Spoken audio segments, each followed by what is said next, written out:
Anim na pong Pinoy na umano'y love scam workers ang kabilang sa mga nasa kote sa sinalakay na Pogo Hub sa Pasay City. Kabilang din sa mga nahuli ang 200 Chinese. Nasa frontline ng balitang yan si Rainiel Pawid, exclusive. Pasado alas 6 kagabi, sinalakay ng mga otoridad ang isang opisina sa Macapagal Boulevard sa Pasay. Bumungad sa kanila ang halos 200 Chinese na nagko-computer. Mga trabahador sila ng umano'y love scam farm. Pero bukod sa mga Chinese, 20 Pinoy rin ang naaresto.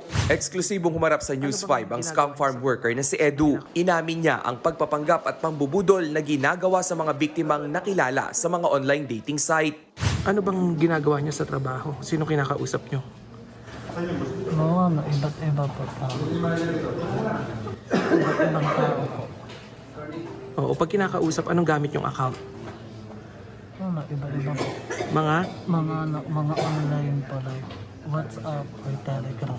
anong pakilala niyo? Babae po. Babae.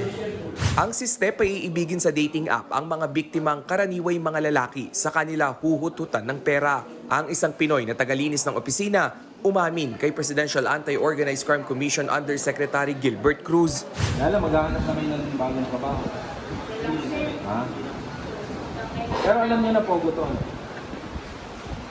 Alam niyo.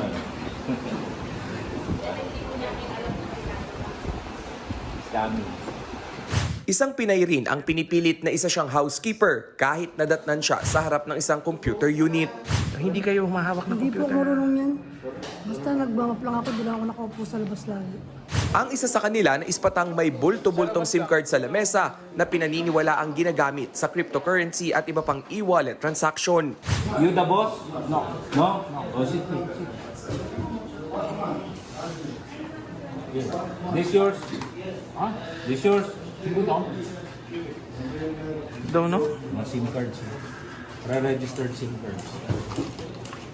Scamming. You, scammer.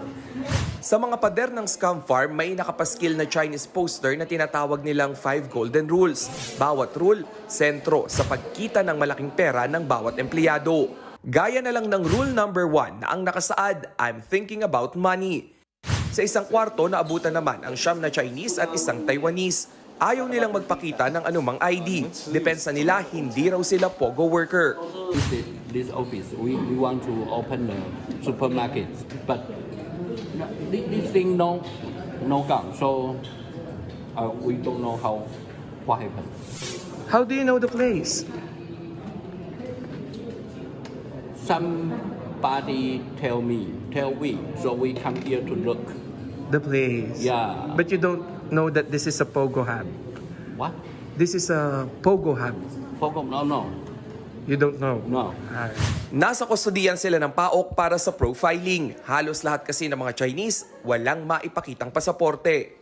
Nagbabalita mula sa frontline, Rainiel Pawid, News 5. Mga kapatid, Jiggy Manikad po, iba na ang may alam at may pakialam sa panahon ngayon. Para sa konkreto, kumpleto at komprehensibong balitaan sa frontline, mag-follow at mag-subscribe sa social media pages ng News 5.